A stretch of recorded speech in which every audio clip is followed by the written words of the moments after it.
वैसे तो ये चैप्टर ख़त्म हो गया है, बट अभी मेरी आदत है कि मैं केमिस्ट्री और फिज़िक्स दोनों में ऐसे ही कराता हूँ। अभी लाइट वाला बच्चा उसको कराना है कि मैं लास्ट में रिकैप ज़रूर देता हूँ, तो वो मेरी हैबिट है, तो चेंज तो होगी नहीं। तो आप लोग ध्यान से सुनो कि हमने क्या क्या याद कर लिया है, जो मतलब इम्पॉर्टेंट है इस चैप्टर में, उसको मैं केवल बता रहा हूँ, ठीक है।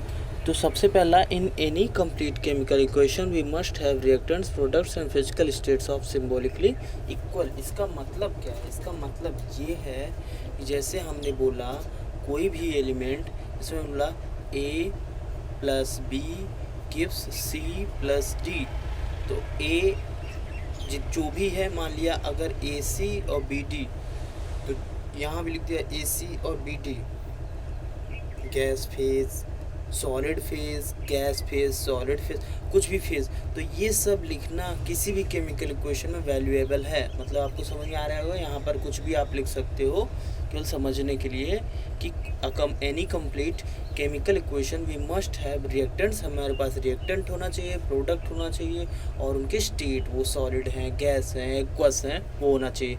तो केमिकल इक्वेशन में इतनी कंडीशन, 3 कंडीशन मस्ट होती हैं। कितनी कंडीशन? 3 कंडीशन आपके। उसके बाद भाई ये वाला हाथ में दर्द है यार, चलो छोड़ो, देखते हैं आगे। तो अब हम सेकेंड पॉइंट पर, इन chemical equation if I said that this is balance, तो मान लो केमिकल इक्वेशन कोई है अगर कोई केमिकल इक्वेशन है, अगर उसमें कहा गया वो बैलेंस है, तो उसमें 2 तरह कंडीशन है। कौन कौन? उसमें रिएक्टेंट ऑल एटम और प्रोडक्ट के ऑल एटम सेम होंगे, मास रिएक्टेंट का और मास प्रोडक्ट का सेम होगा।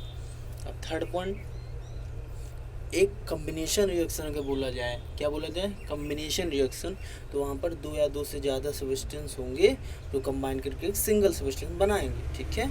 और लास्ट डिकम्पोजिशन, लास्ट क्या मतलब अभी आ रहा है? अपोजिट, मतलब उसी कम्बिनेशन का अपोजिट, दो यहाँ पर एक सिंगल सब्सटेंस बनता है, वो भी 2 और मोर देन सब्सटेंस के थ्रू।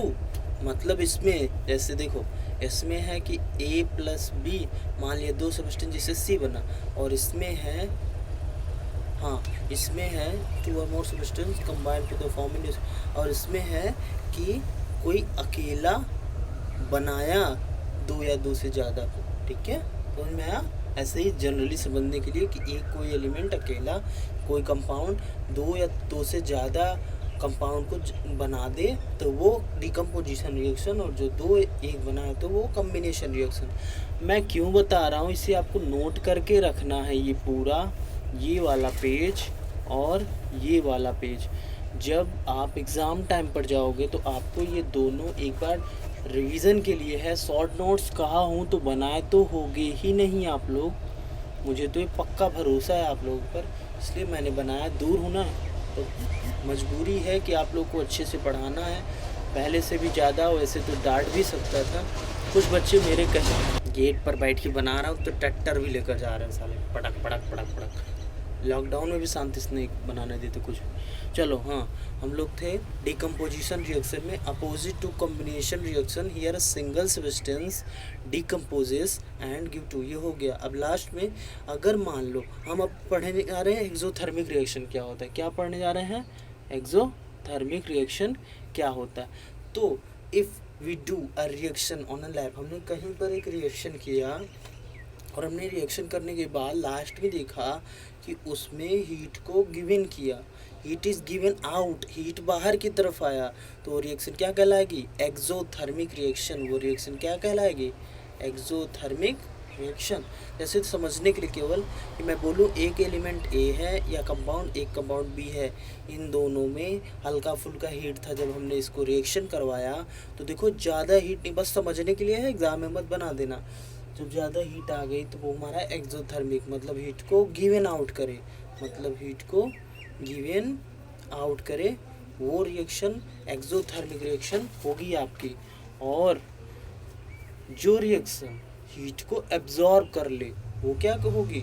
देखो, जो रिएक्शन हीट को, reaction in which energy is absorbed, वो this known as exothermic reaction. देखो यहाँ सिंपल सा भी बन गया। जैसे कुछ लोग होते हैं ना, घर में माँ भी गुस्सैली, पापा भी गुस्सैले। कहीं कहीं पर बच्चा ऐसा होता है जो कि हमारा बहुत सीधा साधा होता है, ये रेयरर देखा जाता है, और रिएक्शन भी ऐसी रेयरर ही होती हैं, लेकिन एक्सोथर्मिक रिएक्शन बहुत ज़्यादा होती हैं और वो नेचर में भी है। देखो जब मम्मी गुस्सैली, पापा गुस्सैले, तो बिटिया या बेटा भी गुस्सैला, समझ में आया?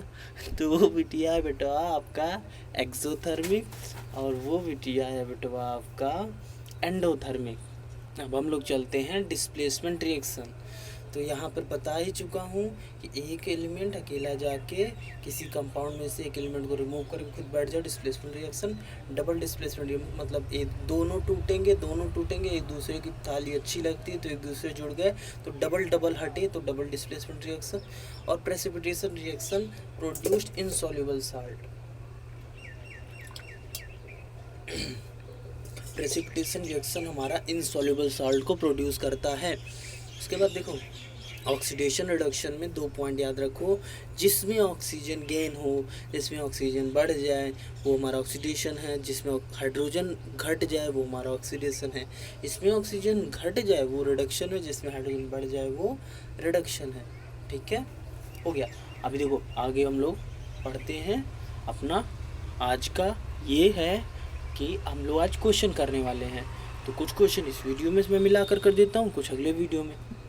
इसमें 3 टाइप के क्वेश्चन जो कि थ्योरी बेस्ड हैं वो ये हैं, ये 1 2 3। तो ये मैं करवा चुका हूँ और श्रुति तुम्हारे पास उसको भेज भी चुका हूँ, तो ये आपने कर लिया है। ठीक है, देख लो ये हमारा है पेज नंबर 10 का।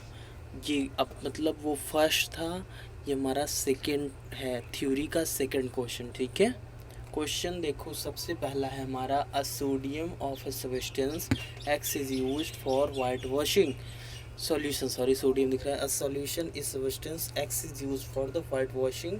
हमें वो सब्सटेंस बताना है कौन सा है, उसको जब हम रिएक्शन कराएंगे तो एबोव विथ वाटर, उसको हम जब वाटर से रिएक्शन कराएंगे तो क्या होगा। तो मतलब 2 क्वेश्चन पूछे गए हैं। ठीक है, इसका सोल्यूशन देखते हैं। हम लोग को याद हो तो मैंने बोला था डिकम्पोजिशन रिएक्शन वाली थ्योरी के बाद मैंने कहा था आप लोगों से कि थोड़ा सा स्पेस छोड़ देना। तो आप लोग अगर स्पेस छोड़े होगे तो वहीं पर ये दोनों क्वेश्चन करना है। एनसीईआरटी की पेज नंबर 10 का पहला क्वेश्चन, ये जो अभी आप लोग को दिखाया, ये वाले, ये और ये, इन्हीं का सल्यूशन है ये। ठीक है, तो अब हम लोग देखते हैं।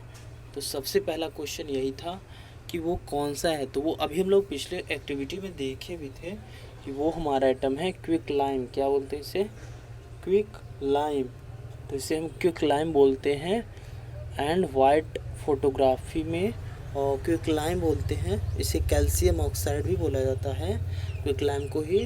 तो क्विक लाइम कैल्शियम ऑक्साइड को CaO से रिप्रेजेंट करते हैं। तो हमारा ये क्विक लाइम और कैल्शियम ऑक्साइड, तो CaO plus H2O gives COH का होल ट्वाइस। अभी सेकंड क्वेश्चन था ना कि आप वाटर से रिएक्ट करो, तो सबसे पहले क्वेश्चन लिख लेना तब इसको देखना। तो CaO plus H2O gives COH का होल ट्वाइस। ठीक है, अब सेकंड क्वेश्चन क्या था? सेकंड क्वेश्चन ये था, देख लेते हैं सेकंड क्वेश्चन। सेकंड क्वेश्चन ये कह रहा है why is the amount of a gas collected in on another test tube activity 1.7। Activity 1.7 में हमने देखा था क्यों ऐसा होता है कि गैस हमारी डबल हो जा रही थी। तो देखो ऐसा क्यों होता है बता रहा हूँ। बिकॉज वाटर गेट्स हाइड्रोलाइज्ड, जब आप पानी को हाइड्रोलाइज करोगे, H2O को हाइड्रोलाइज करोगे, तो वो H2 और O2 के फॉर्म में होता है। किसके फॉर्म में? H2 और O2 के फॉर्म में। जैसे मैं कह दूं समझने के लिए कि H2O को मैंने हाइड्रोलाइज किया तो H2 प्लस O2 के फॉर्म में H2O2 बन जाता है। ठीक है, आप सोच रहे हो भैया यहाँ पर तो H2 है, यहाँ O2 कैसे होगा? तो वो अनबैलेंस इक्वेशन है। ठीक है, तो लिखना तुमको केवल इतना है कि water gets hydrolysed, 2 molecules of hydrogen H2। And अब देखो ये सोचो, H हाइड्रोजन तो हमेशा सिंगल ऐसे रिप्रेजेंट होता है, तो अगर इसको मैं H2 लिख दूँ तो इसका मतलब 2 मॉलिक्यूल ऑफ हाइड्रोजन है। ठीक है, लेकिन ऑक्सीजन हमेशा ऐसे ही रिप्रेजेंट करता है हर इक्वेशन में। ठीक है, कहीं पर ऑक्सीजन बोले, हम केवल ऑक्सीजन बोल दे तो आपको क्या लिखना है? O2। इसलिए 1 molecule of O2 gas released Hence the amount of hydrogen collected would be double than the oxygen. इसीलिए हाइड्रोजन यहाँ पर देखो H2 डबल हो जाता है एज कम्पेयर टू ऑक्सीजन। ठीक है, चलो अब अगली थ्योरी आते हैं हम लोग। तो इस वीडियो में जो भी पढ़ाई की सारी बातें हैं वो सर्वेश शुक्ला भैया के द्वारा हैं। कृपया आप इसे अच्छे से पढ़ें और अपने माँ पापा का नाम रोशन करें। और इसके बाद अगली मतलब एक्सरसाइज की क्वेश्चंस इसी के चैप्टर का अगले वीडियो में है।